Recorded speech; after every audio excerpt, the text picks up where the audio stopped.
ప్రశ్న వేసే విధానం కావచ్చు, పద్ధతి కావచ్చు, తనకి చెప్పేవాడికి వినేవాడికి అవగాహన అయితే చాలు. ప్రతి వారు తాను తెలుసుకోవాలని అంటాడు. తాను తెలుసుకోవాలి అనటానికి తన్ను తెలుసుకోవటానికి చిన్న వ్యత్యాసం ఉంది, కానీ మనకు సరిపోతుంది. ఎవరు అక్కడ మాట్లాడేది? నేనేం మాట్లాడుతున్నాను, ఎలా మాట్లాడుతున్నాను, నన్ను నేను తెలుసుకుని మాట్లాడుతున్నాను. తను తాను తెలుసుకోవాలి. నువ్వు తెలుసుకో. నువ్వు ఎలా ఉన్నావు అలాగే ఉన్నావు అని నీకు తెలుస్తుంది కదా, అలాగే ఊరుకుండు. కాబట్టి తాను తెలుసుకోవాలి, లేదా తనని ఎలా తెలుసుకోవాలి అన్నిటి ఇక్కడ స్వయం వస్తుంది.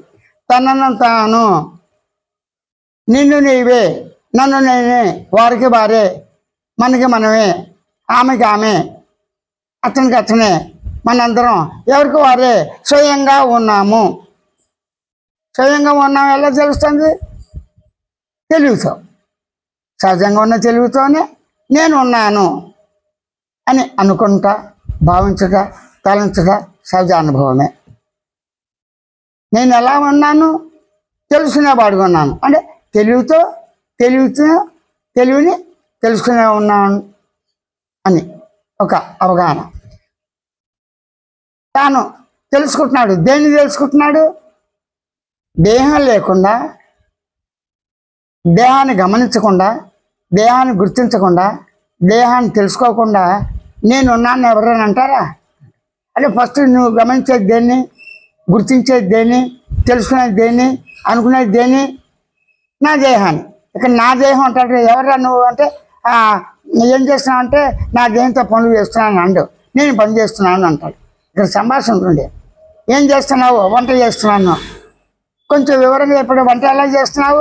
నా దేహం ద్వారా, నా దేహంతో, కన్ను ముక్కు కాలు చేతులతో, పనిముట్లతో వంట చేస్తున్నాను, నడుస్తున్నాను, స్కూల్కి వెళ్తున్నాను అని వివరంగా చెప్పడానికే ఇంత బోధ.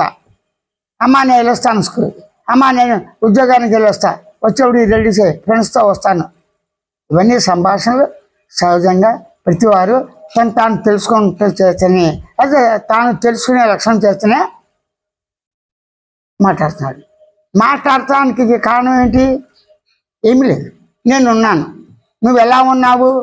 నువ్వు ఎందుకున్నావు? నీవంటే ఏమిటి? ఈ ప్రశ్న అన్నీ కట్టే. దానికి ఆన్సర్ చెప్పే విధానం మారుతుంది. నువ్వు ఎలా ఉన్నావు? మామూలు వ్యక్తి ఏం చెప్తాడు? నేను బాగానే ఉన్నాను, నా భార్య పిల్లలు బాగానే ఉన్నారు, అమ్మ నాన్న ఉన్నాను, కాకపోతే కొంచెం మా చంటాడికే ఇబ్బంది చేస్తున్నాడు, ఏదో నీ సుఖ దుఃఖం చెప్పుకుంటా.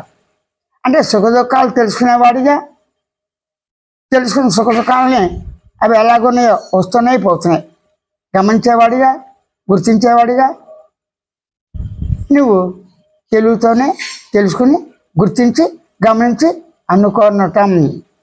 అనుకున్న దాని లోపల పరస్పరం చెప్పుకుని, కష్టసుఖాలు చెప్పుకుని, దేహంతో ఈ శరీరాన్ని, ఈ జీవుడు పేర్లు ఏమన్నా పెట్టుకొని నేను కొనసాగిస్తున్నాను.